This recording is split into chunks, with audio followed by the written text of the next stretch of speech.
If you want to deliver a presentation without a script, you need to ask yourself this question. What's my 10%? You see, researchers have done experiments where they take an audience, they show them a presentation, and then 1 week later, they quiz that audience on how much they remember. On average, audiences only tend to remember 10% of what was said. Now, my name's Kyle Murter. I'm a public speaking coach, author, and champion. And what this means for you is you've got to figure out your 10%. What do you want the audience to remember from your presentation? Because they won't remember everything. They are only going to remember 10%. What I recommend you do is write down in a sentence exactly what your key point is, what your 10% is. Because this sentence is going to become your key message. Once you've decided that, the next question to ask yourself is, what's my story? You see, if you're going to do a presentation without notes, you need to get into storytelling mode.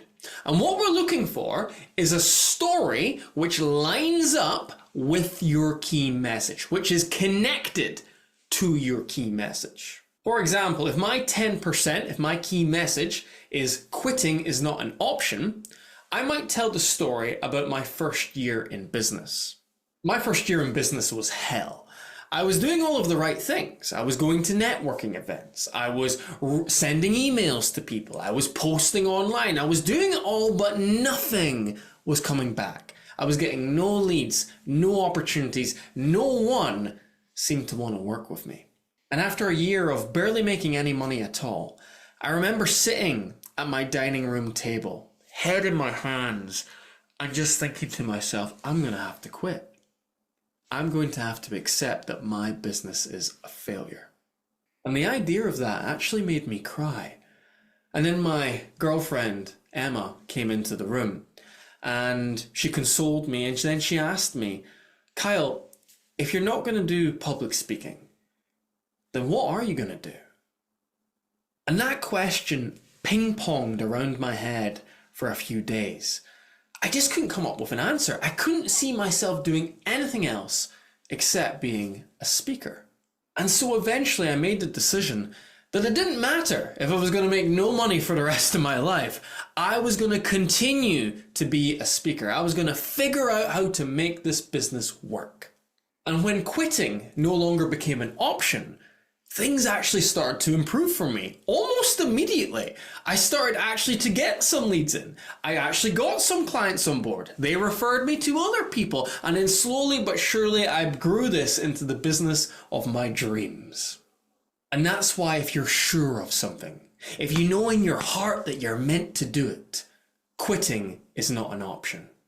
Once you decide that, things begin to open up for you. So that story lined up with that message. And this is what you've got to do too. Whatever your 10% is, whatever your message is, you've got to tell a story that makes that point, that proves that point to be true. The last question to ask is, what's my hook? The first 20 seconds of any presentation are incredibly important. You need to earn your audience's attention because ultimately this is where they decide whether they listen to you or not.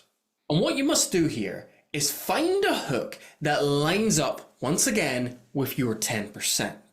One of the best examples of a hook was from a lady that was on one of my public speaking courses. Her 10%, her key message was prioritize your life. And she began by showing us a sand timer. And she said, this sand timer represents your life. Every grain that passes through is another hour going by. So as you can see, you're running out of time. The question is, how will you prioritize your life? That was a very engaging way to, number one, create curiosity, make us want to hear more. And number two, to create context, to give us an idea that this presentation is going to be about setting priorities for our life. You need to do the same. Say something in the opening 20 seconds that creates curiosity, gives us context, and is connected to your 10%. And this is the magic part. You might not have realized it yet, But we've just created an entire presentation for you without using notes. You see, if you look at it now, that 10%, that first question, is the end of your presentation. It's going to be your call to action, the point you're trying to drive home at the very end. If you look at that story, what's my story, that's the middle part of your presentation. It's the story you're going to tell. And then if you look at the last question there I asked you, what's your hook? That's actually the start of your presentation. So now, with just answering 3 questions, you've created an opening, a middle, and an ending. And if you practice them, if you rehearse them, you're not going to need notes when you deliver them. Now, if you found this video helpful, but you're not sure if your hook's too good, or if your story's that great, and if your ending, if your key point, if your 10% is going to stick, you might be interested in some one-to-one coaching. This is where you and I would hop on Zoom or Teams calls, and I can give you guidance and feedback on your presentations. I can help you come up with compelling openings. I can help you come up with brilliant endings. I can help you come up with the perfect stories you need to tell to drive your point home. If you're interested in that, send me an email at kyle@confidencebydesign.co.uk. But above all, remember, it's all about that 10%. What's your 10%?